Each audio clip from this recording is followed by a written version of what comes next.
통한다는 역사의 명언이 있습니다. 고대 사회에서 세계를 지배했던 로마 제국의 힘이 군대에 있었다라고 흔히 알고 있지만, 그 군대가 신속하게 대규모로 이동할 수 있는 길이 없었다면 그 군대는 무용지물이 되고 말았을 것입니다. 지금처럼 아스팔트를 깔 수 있는 그런 포장 기술이 개발되진 않았지만, 당시 로마 제국은 전 세계를 향해서 오늘날 보도블록 같은 조그만 돌판으로 길을 깔아서 쉽게 기병들이 달려가고 대규모 군사 이동이 가능하고 마차가 달려갈 수 있는 그런 길들을 만들었습니다. 이것이 로마 제국의 군사 이동을 신속하고 가능하게 만들고 그 힘으로 세계를 정복했습니다. 그래서 동서 문화를 연구한 어떤 문화인류학자 한 분은 빵은 길을 만들고 밥은 마을을 만든다라는 제목의 책을 낸 것을 읽어본 일이 있습니다. 동서 문화를 이렇게 간략하게 축약해서 표현할 수 있을까 아주 깜짝 놀랐어요. 여기에는 무궁무진한 이야기거리가 있고 아주 긴 세월의 역사가 담겨 있죠. 밀을 재배하는 그곳 사람들이 동양에 와서 벼를 재배하는 방식을 보면은 기가 막히다고 놀랍니다. 밀은 한 곳에 2년 이상 연작하면 열매가 맺히지 않고 형편없어요. 그래서 밀의 재배 조건은 계속해서 3년 단위로 옮겨 다녀야지 돼요. 그리고 물이 많이 필요하지 않습니다. 가공해서 음식을 만들 때도 많이 필요하지 않아요. 물론 우린 국수를 만들어 먹으니까 밀에도 물이 필요하다 이렇게 생각할지 모르지만, 서양에서 밀은 빵을 만드는 거예요. 먹을 때도 그리 복잡하지 않습니다. 그래서 빵의 문화는 땅으로부터 빨리 다른 곳으로 이동할 수 있도록 생활의 문화를 만들죠. 멀리 갈 수 있고 전진해 갈 수 있고 오래도록 한번 구운 빵을 다시 또 먹고 또 먹을 수 있어요. 그런데 동양에는 100년, 1000년을 같은 땅에서 계속해서 벼농사를 짓습니다. 이 밀농사를 짓는 사람들은 이해가 안 되는 거지요. 그리고 그 밥을 불을 떼서 밥을 만들어서 반찬을 수십 가지를 같이 나누어 먹는 이 문화에서는 이동이 가능하지 않습니다. 그래서 한 곳에 오래 머물러 살아야지 돼요. 그러니까 정말 이 밥을 먹는 사람들은 쌀밥처럼 끈끈합니다. 최상의 가치가 동양에서는 부동의 자리에 움직이지 않는 거예요. 근데 서양에서는 부동이 최고의 가치가 아니고 이동이 최고의 가치입니다. 그래서 길이라고 하는 것은 오고 가는 길, 전진, 발달 이런 것들을 상징하는데, 서양에 가장 큰 영향을 준 이스라엘 민족은 떠나라, 가라, 빵을 먹으면서 이렇게 하나님이 명령하시는 것으로부터 시작이 됩니다. 그래서 온 세상에 그 명령에 순종한 사람들을 통해서 하나님의 존재가 널리 알려졌죠. 전 세계의 모든 나라들이 중세기를 극복하고 근대화되는 과정에서 대부분 계몽운동과 그리고 시민혁명을 통해서 근대화되었어요. 그런데 우리나라만은 계몽운동과 시민혁명이 없이 식민지 지배를 통해서 일본에 의해서 개화되며 일본에 의해서 근대 문명을 받아들였습니다. 여기에 우리 민족의 비극이 있다라고 진단하는 분들도 있습니다. 일본이 우리나라를 점령하면서 제일 먼저 한 일은 길을 내는 것이었습니다. 그 길은 이 땅에 사는 조선인들로 하여금 세계로 진출하기 위한 진보적 길이 아니고 이 땅의 좋은 것들을 일본으로 싣고 가기 위한 길이었습니다. 우리나라의 제1호 계획도로는 전주에서 군산항구까지 새로 만든 길이라고 해서 신장로라는 이름을 붙였습니다. 이 땅에 나는 좋은 곡식들을 군산항으로 옮겨서 배에 싣고 갔습니다. 그리고 그들은 이 한반도를 침탈하는 데서 머물지 않고 대륙을 정복하기 위해서 서울에서부터 신의주를 거쳐 강을 건너 대륙으로 철로를 놓았습니다. 길은 정복자의 길이라는 뜻입니다. 세계에 존재하는 수많은 나라, 그 나라 가운데 또 다른 나라를 만들거나 수많은 민족 가운데 또 새로운 민족을 만들기 위해서가 아니고 영원히 멸망하지 않는 지배자와 피지배자의 갈등이 없는 하나님만 아버지로 섬기고 이 땅의 모든 백성들이 다 형제 자매가 되는 가족과 같은 나라를 만들기 위해서 하나님께서는 아브라함을 부르셨고 이스라엘 민족을 선택하셨고 그 하나님의 나라를 이 땅에 세우기 위해서 길을 내셨습니다. 아브라함이 걷던 그 길, 이스라엘이 출애굽하여 가나안을 향하여 걸어가던 그 길, 홍해가 갈라지고 요단강이 멈춰서던 그 길, 그 물리적인 피조세계의 길에서 더 나아가 하나님은 영원한 새하늘과 새 땅을 향한 하나님 나라의 길을 열기를 원하셨습니다. 그리고 하나님께서는 그의 아들 예수 그리스도를 이 땅에 만왕의 왕으로 그리고 영원한 나라를 세우기 위하여 보내셨습니다. 선지자를 통하여 왕의 길을 준비하라. 무너진 길을 다시 닫고 장애물은 제거하고 평탄케 하라. 그래야 사랑으로 정복하는 하나님의 나라가 이 땅에 도래할 것이다.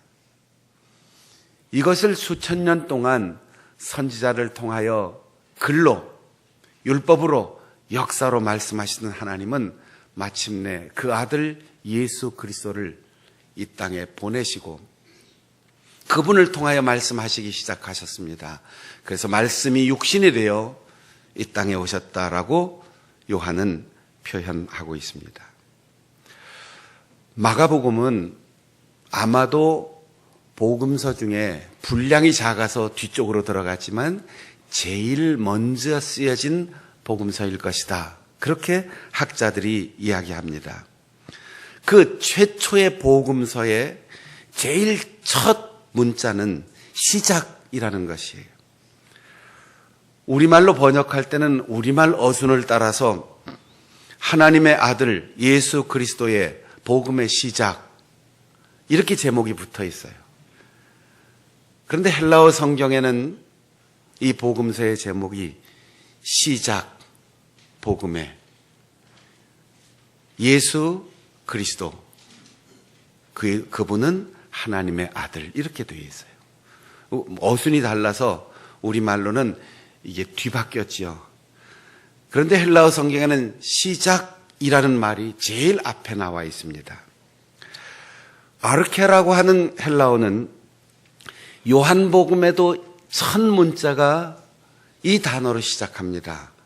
태초에라고 번역되어 있고 창세기의 제일 첫 문자가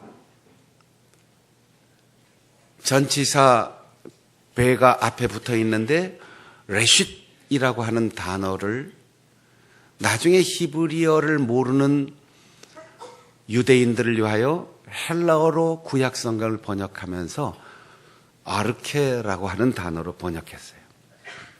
오늘 우리가 읽는 복음서의 제일 처음 시작이란 말에는 창세, 그리고 태초, 시작, 기원, 이런 다양한 의미가 담겨 있는데, 복음의 시작, 예수 그리스도로부터, 예수 그리스도를 보내신 그분, 하나님, 바로 창조주이시다. 이런 신앙 고백이 마가복음의 서두를 연다는 것이죠.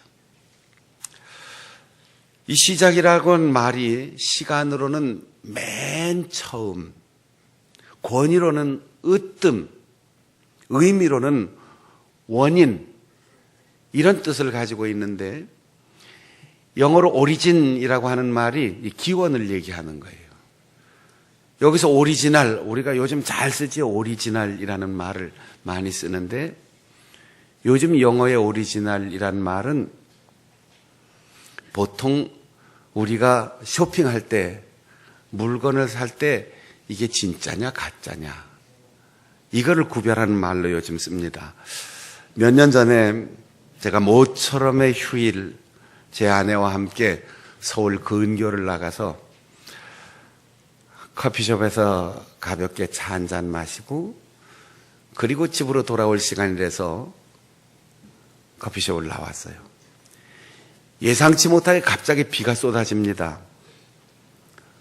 당황할 수밖에 없는 경우를 만났는데 우산도 없어요.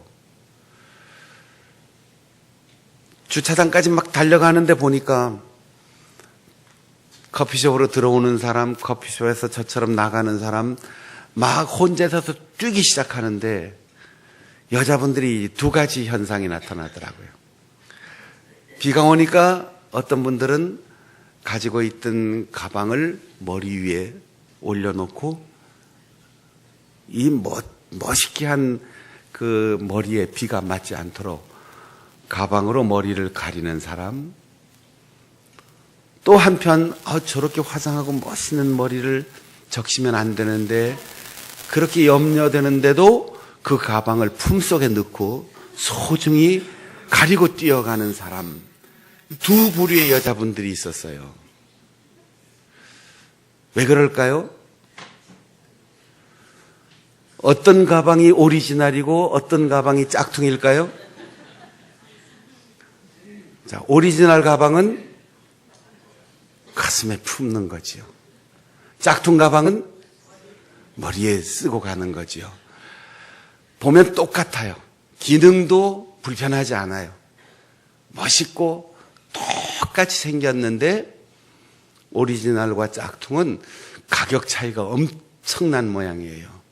그러니까 비를 맞아도 머리는 다시 하면 되지만 이건 젖으면 안 된다. 가슴에 품고 가는 거지요. 제가 오면서 두고두고 여러 가지 생각해 봤어요. 그때 제가 우스갯소리처럼 돌아다니는 얘기, 오리지널과 짝퉁은 비가 와야 알아본다. 그게 무슨 뜻인지 알게 됐죠. 교회의 신앙생활과 사명도 오리지널과 짝퉁이 언제 구별되느냐? 비 오면 한다. 이 생각이 들었어요. 교회가 편안하고 아무런 갈등과 문제가 없고 그냥 재미있으면 다 똑같아요.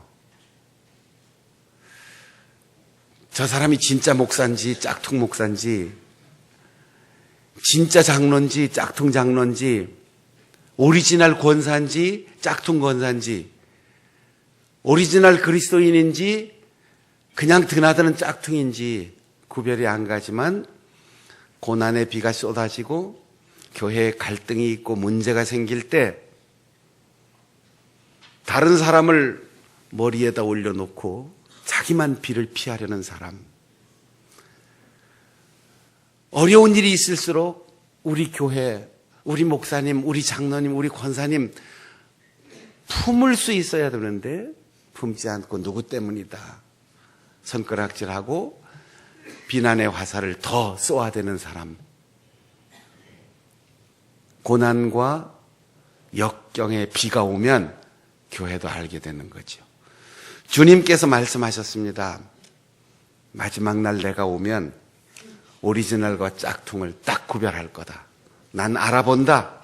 언제 평소에 어떻게 했는지 다 기억한다. 마태복음에도 천국의 비유에서 이런 말씀이 있어요.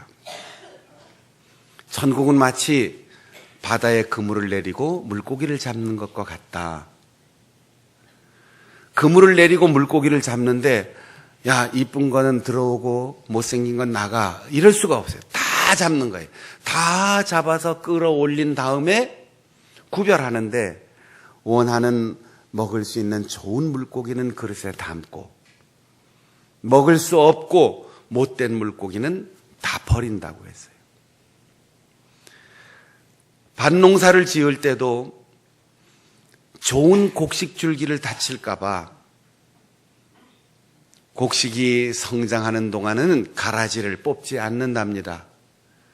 그리고 다 자란 다음에 베어서 알곡은 곡간으로, 가라지는 구별해서 불 속에 집어넣어서 태운다는 거죠.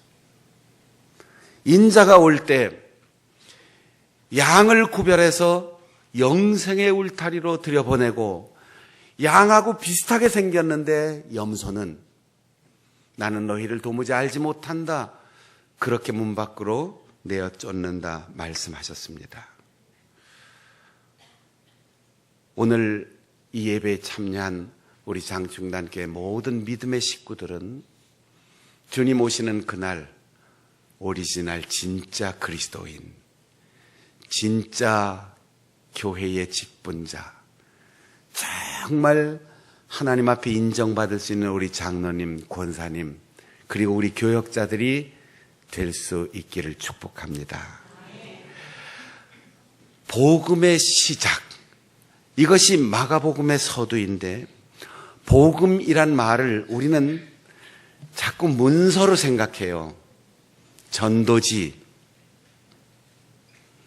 전도 방법과 대화, 나아가서 성경 구절, 신학, 성과 이런 것으로 자꾸 대치합니다. 그건 결과예요. 복음은 소리입니다. 좋다라는 긍정적 표현과 들려온다라는 소리가 합해져서 복음이에요. 기쁜 소리, 굿뉴스, 복된 소식, 이것이 복음인데 우리는 이걸 자꾸 학문적으로, 학술적으로 바꿔놔요.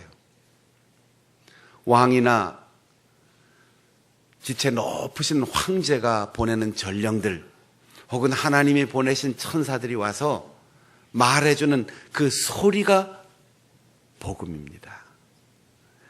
글이나 지식이 아닌 소리로 선포되는 거예요.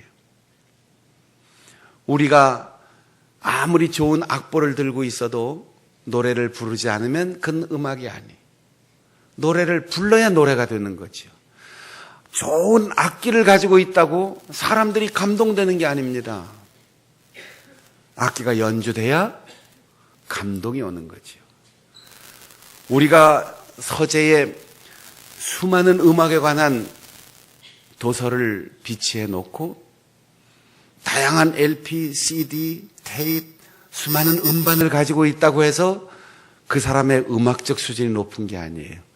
연주를 해야 돼요. 오디오로 틀어놓고 음악을 들어야지 돼요. 마찬가지입니다. 우리 속에 있는 진리와 그리고 기쁨과 행복, 사랑은 표현돼야 해요.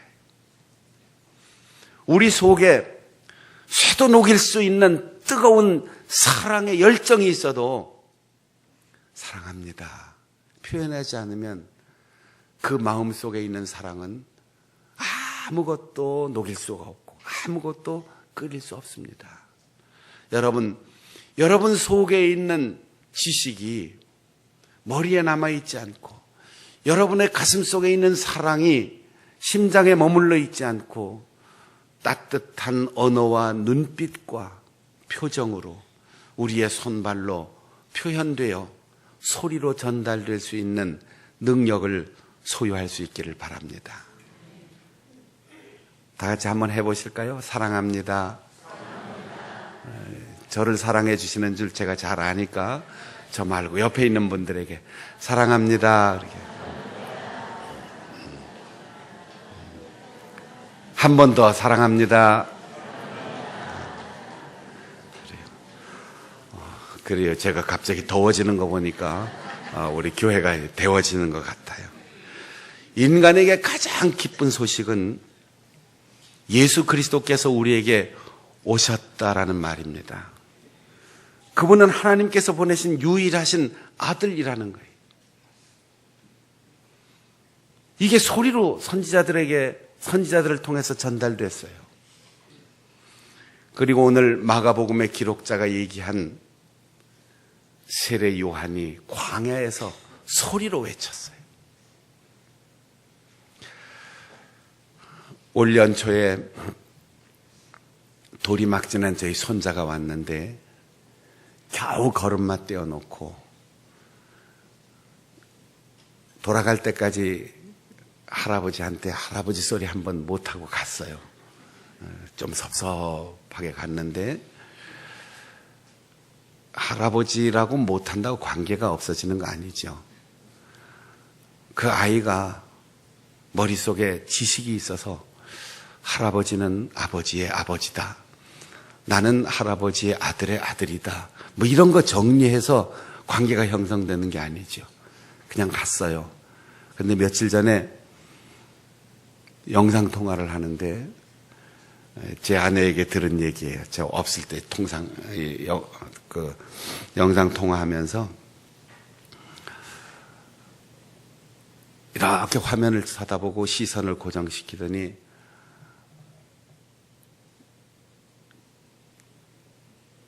합의 이렇게 말하더니 합의. 단어도 맞지도 않고 발음도 틀렸고 제가 없는 데서 말했고 그런데 그 말을 듣는 순간 그 소리가 제 가슴을 따뜻하게 했어요. 마음이 즐거웠어요. 논문을 쓴 것보다 수필을 쓴 것보다 시를 쓴 것보다 가장 표준말을 구사하는 것보다 더 기뻤어요. 왜? 소리가 우리의 감정을 움직이고 우리의 마음에 와 닿기 때문입니다. 여러분 너무 논리적으로 살려고 하지 마세요. 너무 합리적인 생각만 하려고 하지 마세요. 그냥 소리만 들어도 기분이 좋은 거예요. 복음은 우리에게 소리로 들려왔습니다. 하나님이 나를 사랑하시고 그 아들이신 예수님이 말씀으로 이 땅에 오셔서 우리를 위하여 십자가에서 죽으시고 그 피로 내 죄를 다 씻으시고 우리는 도저히 구원받을 가능성도 자격도 없는데 믿음으로 은혜로 구원을 받았습니다. 이 말 어려워요? 어려워요? 이해하기 힘드십니까? 며칠 더 복습하셔야 되나요? 그냥 들려오는 이 소리가 우리에게 복음인 거지요. 마가는 복음의 핵심은 예수 그리스도이시며 그분은 하나님의 아들입니다. 이런 신앙 고백을 크게 외침으로 복음을 선포하고 있습니다. 마가가 외친 이 말, 공기의 진동이기 때문에 곧 사라질 복음의 소리를 누가는 이야기로 적었어요. 마태는 왕의 계보를 세우며 우리에게 많은 교훈을 글로 적어 남겨주었습니다. 소리는 이야기로, 이야기는 글로 전해오지만 역설적이게 글로 읽는 사람은 거꾸로 그 글에서 이야기를 읽고 그 이야기 속에서 소리를 들어야 한다는 거죠. 문자와 행간 속에 나는 너를 사랑한다. 내가 너를 기다린다. 내가 너의 곁에 있다. 이렇게 말씀하시는 하나님의 소리를 들을 수 있어야 합니다.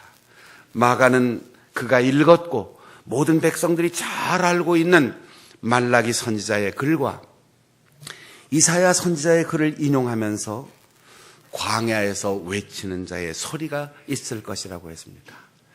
이미 성전에 제사의식이 있습니다. 수많은 제사장들이 있습니다. 서기관들이 있습니다. 많은 문서들이 있습니다. 역사적 교훈들이 있습니다.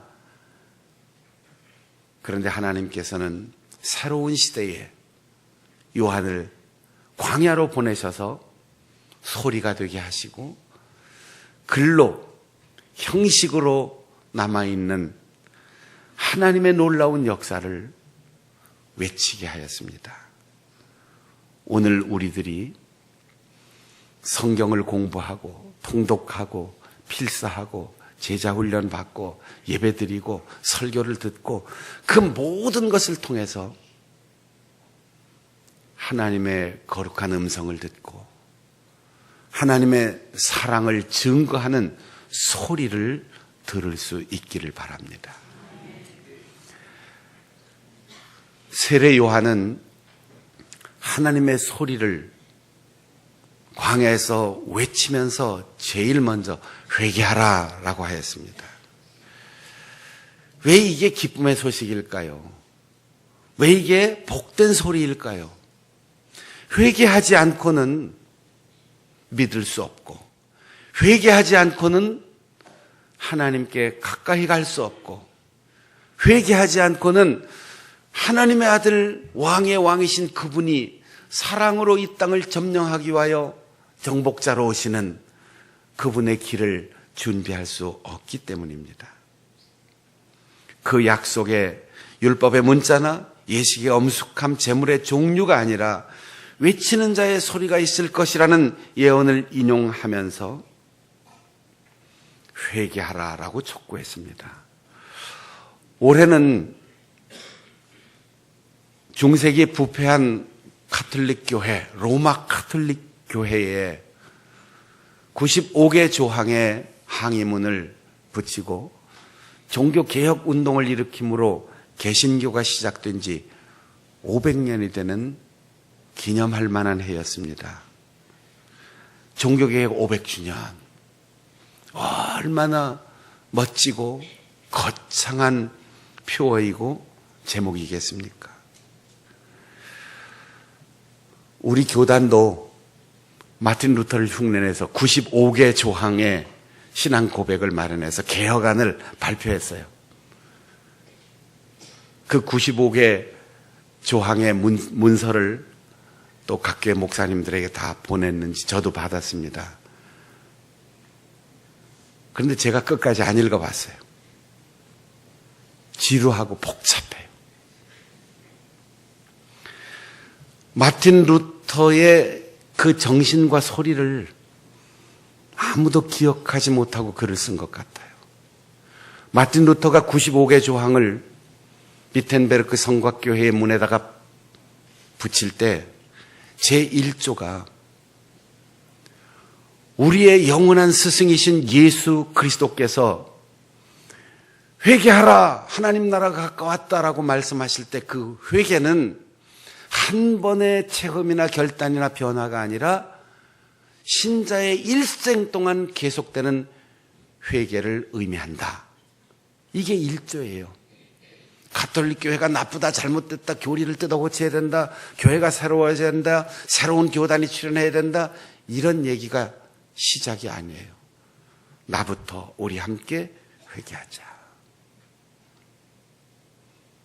우리 성결교단의 95개 조항, 제일 먼저 우리 성결교회는 좋은 교회입니다. 이거부터 시작했더라고요. 아마 500년 전에 가톨릭 교회도 가톨릭 교회만이 유일한 교회요, 정통 교회요, 이 땅에 있는 하나님의 나라다 이렇게 선포하면서 교회 역사를 지속해 왔을 거예요. 아쉽게도 1년 동안 한국교회 어디에서도 나부터 회개합니다, 나부터 고칩니다, 우리 교회부터 새로워집시다, 자신에게 적용하는 말을 하는 사람을 보지를 못했어요. 계속 개혁되는 교회라야 개신교회입니다. 끊임없이 죽을 때까지 회개하는 신자라야 참 신자입니다. 한국교회는 마틴 루터의 오리지널 제1성을 기억하지 못했습니다. 우리는 성경을 읽고 설교를 듣고 예배에 참석할 때 소리를 들어야 돼요. 노아가 방주를 지을 때 그 망치 소리, 내 죄를 대신하여 십자가에서 죽으시는 예수님을 못 박는 로마 병정의 그 망치 소리를 들어야 합니다.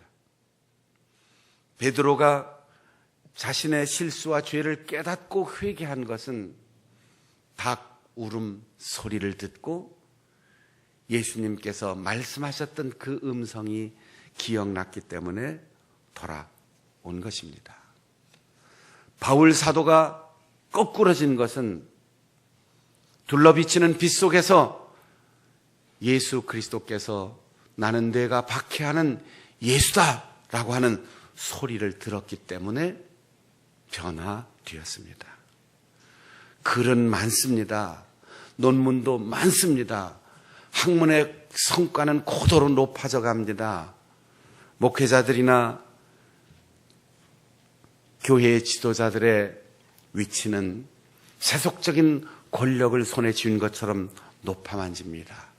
그런데 소리가 들려오지 않습니다.